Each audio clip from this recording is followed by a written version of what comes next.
नमस्कार मैत्रिणींनो, आज मी तुम्हाला दाखवणार आहे हिवाळ्यामध्ये छान अशा पालेभाज्या येतात। त्याच्यामध्ये हा लाल माटाची भाजी आहे। तर आज आपण लाल माटाची भाजी तयार करूया।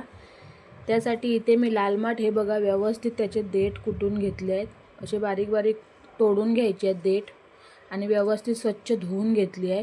चला तर मग आता ही आपण एकदम बारीक चिरून घेऊया आणि त्याबरोबरच आपण त्याला लागणारे बाकी साहित्य पण बघूया।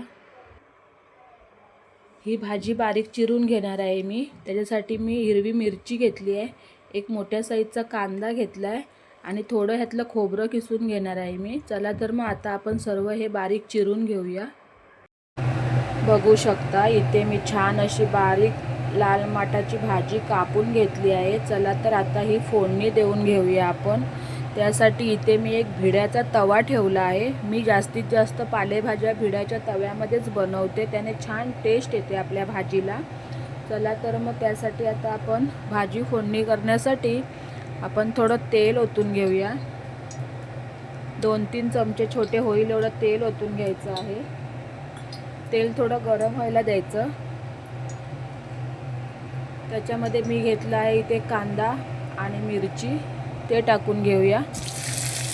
बघू शकता तेल छान गरम झालंय।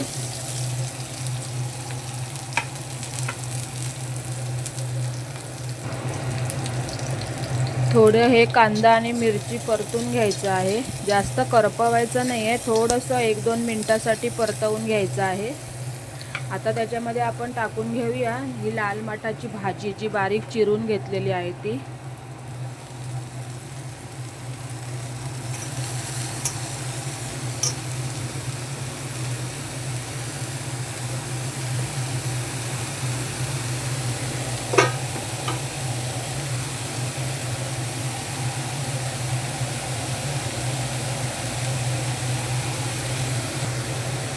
जेव्हा आपण पालेभाज्या बनवतो ना त्यावेळी त्या भाजीच्या वरती झाकण ठेवायचं नाही, जेणेकरून भाजीला जास्त पाणी सुटतं।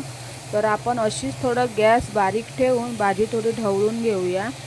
आणि ह्याच्यामध्ये एक महत्त्वाची टिप्स म्हणजे भाजी फोडणीला टाकल्या ह्याच्यामध्ये आपण मीठ टाकून नाही घ्यायचं आहे, कारण मीठ व्यवस्थित ते नंतर लागतं। जर तुम्ही अगोदर टाकून घेतलात तर भाजीचा अंदाज येत नाही आणि भाजी खारट बनते।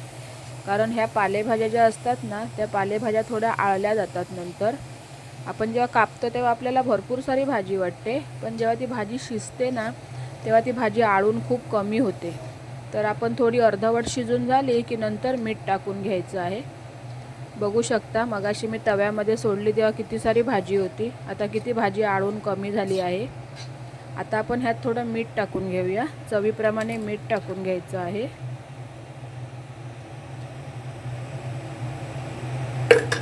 परत ढवळत राहायचं मध्ये मध्ये।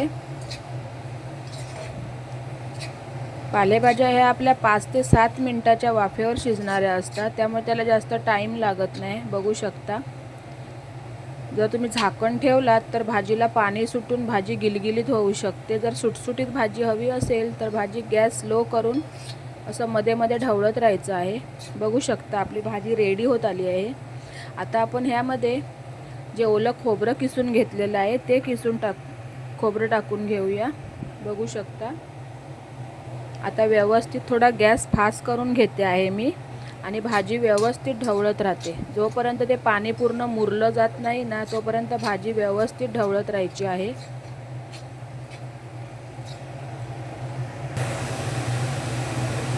बघू शकता ही भाजी आता तयार झाली आहे आपली लाल माटाची। मस्त अशी चपाती किंवा भाकरी सोबत तुम्ही खाऊ शकता, टिफिनलाही देऊ शकता, कारण ही भाजी खूप झटपट होणारी आहे। बघा 7 ते 8 मिनिटांमध्ये माझी भाजी तयार झाली आहे। चला तर मग माझी रेसिपी आवडली असेल तर लाईक करा, शेअर करा आणि सबस्क्राईब करायला विसरू नका। थँक्यू।